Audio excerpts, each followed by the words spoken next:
Now, there was a very peculiar car launch in Britain today. It's the Tesla S electric car, which claims to be able to reach 60 miles an hour in just over 4 seconds, finally putting an end to the idea that electric cars are basically milk floats without the raw power of a lawnmower engine. Well, the Tesla S is the brainchild of the American billionaire Elon Musk. He made his fortune in PayPal and other ventures and is now spending it on the Tesla project and sending rockets into space. I went to meet him in West London.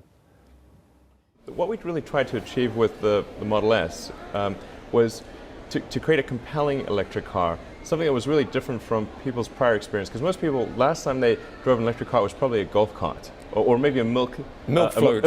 A milk float. Yeah.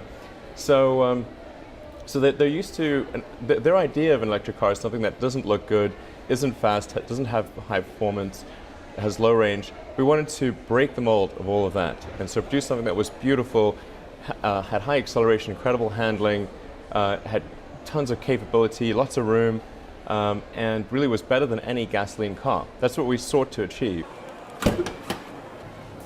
This is the front trunk. With nothing. Yeah, with nothing in it. Now, if somebody buys this car in the United Kingdom now, how many places are there where you can plug it in? Well, anywhere there's an electrical outlet. Anywhere? Yes. There's nothing special about the electrical outlet. The charger is built into the car, so you can plug it in anywhere you go. You can plug it in if you're traveling somewhere, if you're at a cottage, at a hotel. In addition to that, however, we're going to be creating supercharger locations throughout the UK. So you'll be able to charge anywhere at a Tesla supercharger location. And one of the things that we do with these supercharger locations is that they're free. So if you buy a Tesla, you'll be able to travel for free anywhere in Britain. And it's free forever. And I'll add one more thing to that, which is we're going to be installing solar panels at all of the supercharger locations, which are intended to develop or generate more electricity in the course of the year than the cars consume that charge there. So the net result is that you'll not only be able to travel for free forever, but on pure sunlight. Well, on this question of our energy bills, which is a huge political topic here now, have we got it wrong in terms of where we're sourcing our energy? Mark my words, solar will be the single largest producer of energy in the UK long term. And you may say, well, isn't it rather maybe cloudy around here? I was going to say, have you ever been outside? Yes, and even though it's cloudy, you still get probably 80 to 90% of the energy coming through the clouds. It's just that you don't have that bright point source of a sun. And a way to appreciate this perhaps is to look at the fact that plants are essentially a solar-powered chemical reaction. And the UK is a very green country. Now, you live in Southern California and Los Angeles, you travel a lot to San Francisco, and you're also interested as a big thought in whether it's possible to travel by what's called a hyperloop. In other words, you go at 800 miles an hour on the ground, essentially, kind of like a train from Los Angeles to San Francisco. I mean, do we suffer from generally a kind of low level of ambition? Should we think bigger than HS2 and think about something like this? I think so. I mean, for reasons beyond the objective, oh, we'll get there faster, it's like you want to do projects that are inspiring and that make people excited about the future. Life's got to be about more than just solving problems. You want to get up in the morning and say, yes, I'm looking forward to that thing happening. And I guess that was my essential disappointment with the California so-called high-speed rail. It's like I was looking at that, wow, and it's like, well, they've got better things. They did better things in Japan 30 years ago. They've got something way better in China. Why are we doing this and spending so much money on it? And it's going to take 20 years, and by that time we'll be 50 years behind what they've got in Japan. I mean, this just doesn't make sense. And that was my reaction. That was your reaction to what's happening in California. Yeah. We are behind California. Oh my God, really? Difficult though, maybe to imagine. So I mean, that's brutal.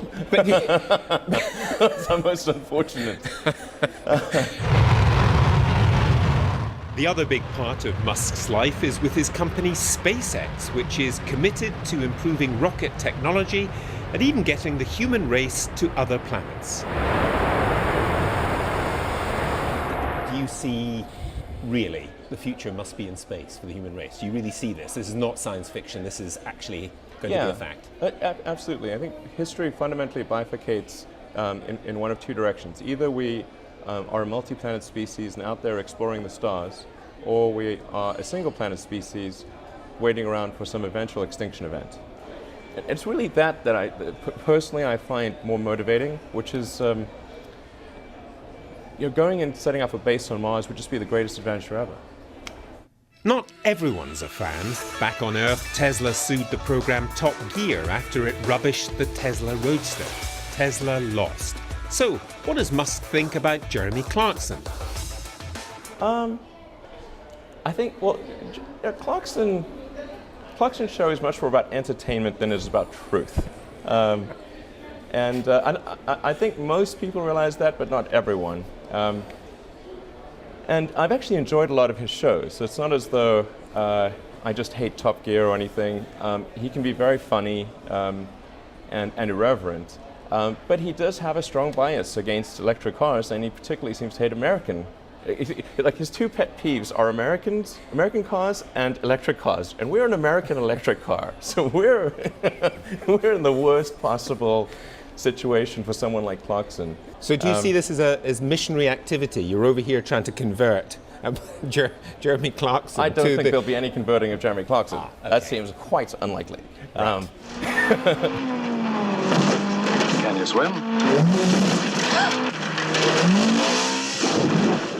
You also bought the James Bond Lotus. Oh yeah, right. The Lotus Esprit from the Spy Who Loved Me. Exactly, and I mean, I can see the fun in that, obviously, but that's the reason. That's the fun. But it's not. There's no grand project. There is no grand project. We're not going to mass produce, Esprits that turn into submarines. What I'm going to try to do, and this is a very sort of low priority project because I've got my day jobs, but we want to see if we can make it do what it appears to do in the movie for real. I don't know if it'll be successful, but we're going to try. Elon, thanks very much. Thank you. Thank you.